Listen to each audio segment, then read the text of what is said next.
The I Am movement, which has about 7,000 health workers in Gauteng, is calling for Premier David Makhura and Health Minister Dr. Phaahla to address the concerns they raised about a month ago.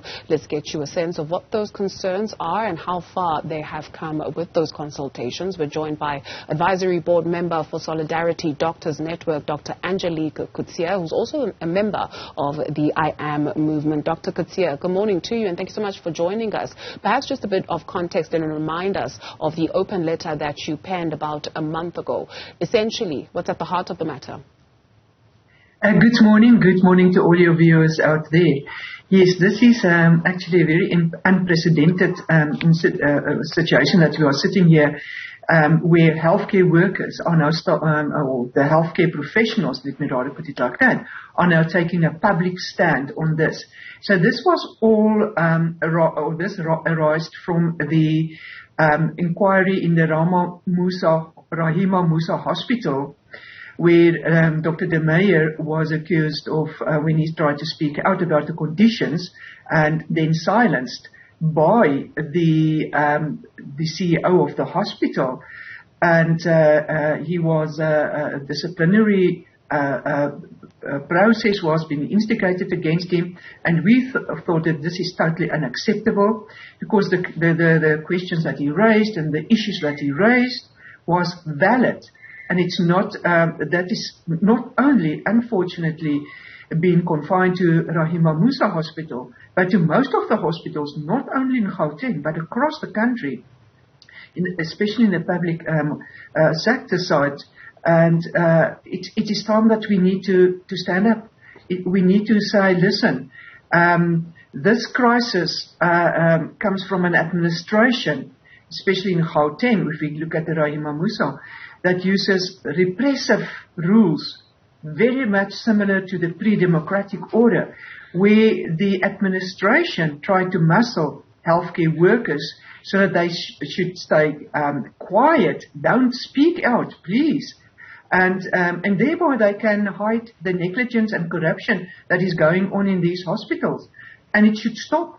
We cannot allow that anymore. You have to understand that as healthcare practitioners, especially as professionals, we've got an oath that we undertook when we graduated.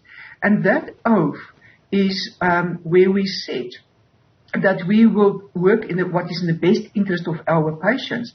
So we need to stand up and draw the line in the sand for authorities to understand that our ethical rules and our oaths to our patients, it actually comes ahead of our employers' interest, especially in the public sector. We need to draw that line clearly. And this is what the I Am movement is doing. It's a health worker campaign. And it's sad that the Premier and the MEC didn't do or didn't attend that meeting, but sent senior officers to attend. You know, senior officers can't really make any decisions. And again, that is not really in the spirit of what is happening. So we need to voice our concerns. It's in the best interest of our patients at the end of the day. And, Dr. Coetzee, you speak of, please allow me to join you, you speak of repressive rules that are being used to keep healthcare workers mum in terms of the conditions on the ground and the situation that they are faced with. What kind of rules are being used? How does it translate itself, and what are the consequences for those who actually come out and say something?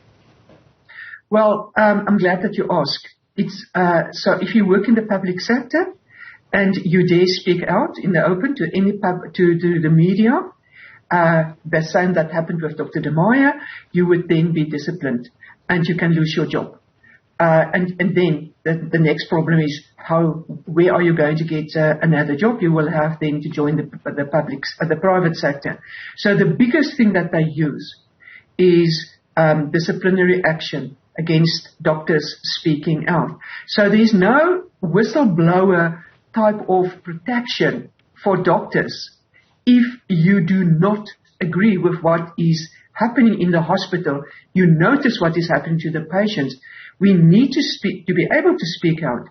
And then, you know, what we have noticed is that once the doctors start to speak out, yes, they then slam with a disciplinary, but then most of the times the CEO would then say, no, it's not a problem. No, it is this denial type of thing that we see. And this is, what we talk about, the pre-democratic rules that many years ago you don't speak out. It's only certain people that can speak out. They took that rules and they still apply it today. And that should stop. We should be able, there should be a committee in a public sector hospital that allows for this type of negligence, corruption, whatever you want to call it, where the patients are not put in the middle and doctors can't do their work, that we can speak out, that we can address that. It's not happening. Instead, you get a disciplinary against you.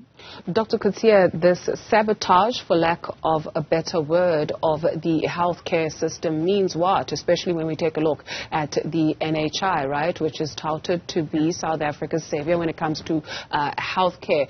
Does this then mean that it's just, a pie-in-the-sky idea?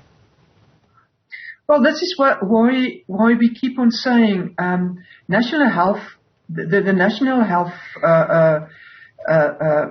care is a funding model that needs to fund primary health care or the outcomes of the treatments of patients and the hospital and the investigations. It's the funding system. So if we can't get the funding correct, even now, in most of the public sector hospitals, there's this poor lady that has been killed. Her concern was about Tembisa Hospital. And she was killed. She was gunned down when she wanted to start investigations into the corruption that she perceived that is in Tembisa Hospital. So if we look at all of this, how can we, as healthcare practitioners, especially doctors, trust that the NHI, the funding model, would be used in the correct way, that there would not be negligence, that there would not be corruption, that people with the right degree, with the right qualifications are being employed in positions that they can definitely make a difference. How? What guarantees do we have currently? I fail to see that. A rather curious situation taking place in the healthcare industry. We hear your phones are ringing off the hook, so we'll let you go. We understand you're a very busy person. Thank you very much for availing yourself. Dr. Angelique Coetzee is with the I Am movement, and she's also with the advisory board member for Solidarity Doctors Network.